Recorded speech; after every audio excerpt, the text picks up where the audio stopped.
Hello friends, welcome to Vidyadani DG. आज का हमारा टॉपिक है भारत का संविधान भाग एक। भाग एक में आर्टिकल 1 से 4 के बीच में आता है, जो कि संविधान के भाग एक को दर्शाता है। तो आइए हम वन बाय वन देखते हैं कि संविधान का भाग एक यानी आर्टिकल 1 से 4 क्या कहता है। सबसे पहले संविधान के भाग एक में और आर्टिकल 1 में, आर्टिकल 1 ये कहता है कि भारत जो है वो राज्यों का संघ है। India that is Bharat is union of states. तो आप ये चीज पहले समझिए कि यूनियन और फेडरल में क्या अंतर होता है। एक होता है फेडरल एक होता है यूनियन। ठीक है, तो आर्टिकल 1 में आगे बढ़ाने से पहले मैं आपको पहले बता दूं फेडरल और यूनियन क्या होता है। यूनियन वैसा संघ होता है जिस संघ में किसी भी राज्य को उस देश से अलग होने की अनुमति नहीं होती है, जैसे कि हमारे भारत में है। भारत में कोई भी राज्य चाह के भी अखंड भारत से अलग नहीं हो सकता है।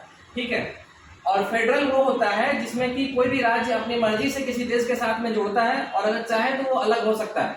जैसे कि अमेरिका में है, अमेरिका है यूनाइटेड स्टेट्स ऑफ अमेरिका, तो वहां पे फेडरल गवर्नमेंट है, मतलब जितने भी वहां के स्टेट हैं वो चाहे तो अमेरिका से अलग हो सकते हैं। ठीक है, और इंडिया जो है यूनियन ऑफ स्टेट है, इंडिया में चाह के भी कोई भी राज्य अलग नहीं हो सकता है। ठीक है, अब एक यहाँ पे कंफ्यूजन क्या है कि फेडरल का मतलब भी संघ होता है, यूनियन का मतलब भी संघ होता है। ठीक है, तो आपको एग्जाम में क्वेश्चन आ सकता है भारत राज्यों का क्या है। एक ऑप्शन रहेगा संघ है, दूसरा ऑप्शन रहेगा यूनियन है, तीसरा रहेगा फेडरल है और चौथा कुछ भी रहेगा। तो अब आप कंफ्यूज हो जाएंगे कि संघ भी है और यूनियन भी है।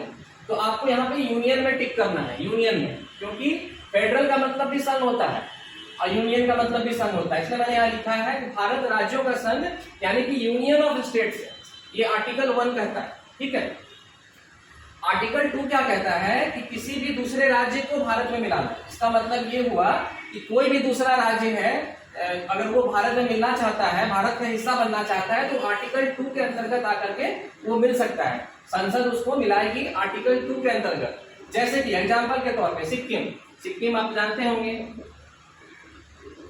सिक्किम जो है भारत का हिस्सा पहले नहीं था।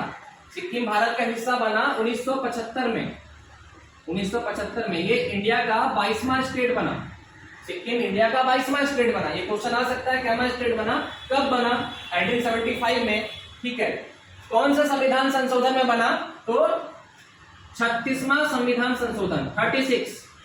ठीक है, 36 संविधान संशोधन के अंतर्गत सिक्किम भारत का 22वां राज्य बना 1975 में। कौन से आर्टिकल में बना? तो आर्टिकल 2 में। कोई भी बाहर का राज्य अगर इंडिया में आके मिलना चाहता है तो आर्टिकल 2 के अंतर्गत वो मिल सकता है। ठीक है, अब आते हैं आर्टिकल 3। आर्टिकल 3 क्या कहता है? नए राज्यों का निर्माण, नए राज्यों की सीमा में परिवर्तन, नए राज्यों का नाम में परिवर्तन। जैसा कि आप देखें कि सन 2000 में जिस समय अटल बिहारी वाजपेयी जी की सरकार थी, उस समय 3 नए राज्य बने थे। मध्य प्रदेश को तोड़कर छत्तीसगढ़ बनाया गया, फिर उत्तर प्रदेश को तोड़कर उत्तराखंड बनाया गया और बिहार को तोड़ के झारखंड बनाया गया। तो ये जितने भी काम हुए ये आर्टिकल 3 के अंतर्गत हुए। आर्टिकल 3 करता है नए राज्यों का निर्माण। मतलब आप सिंपल समझिए ना कि कोई अगर बाहर से कोई अगर आता है तो आर्टिकल 2 में आएगा, और हमारे पास जो पहले से संसाधन है उसमें हम कुछ चेंजिंग करते हैं तो आर्टिकल 3 के अंदर करेंगे। जो हमारे पास पहले से राज्य पड़े हुए हैं उनमें अगर हम कुछ चेंजिंग करें, नाम में परिवर्तन करें या उनको तोड़ के नए राज्य बनाए तो आर्टिकल 3 में करेंगे। और आर्टिकल 2 मान लीजिए कि कोई भी नया राज्य हमें मिलना चाहता है तो वो आर्टिकल 2 में मिलेगा। ठीक है, इसका एग्जांपल है सिक्किम पहले इंडिया का हिस्सा नहीं था, 1975 में बना, 22वां राज्य बना, 36वां संविधान संशोधन में बना।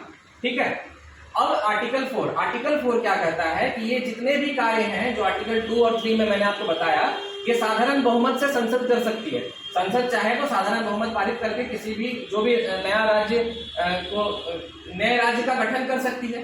कोई बाहर का राज्य मिलना चाहता है तो वो भी आके मिल सकता है, साधारण बहुमत। राष्ट्रपति इसमें बाध्य है अनुमति देने के लिए, राष्ट्रपति चाहे तो इसमें रोक नहीं लगा सकते हैं। ये हमारा आर्टिकल 1 से 4 था। एक था भारत राज्यों का संघ है यानी कि यूनियन ऑफ स्टेट है, फेडरल नहीं है।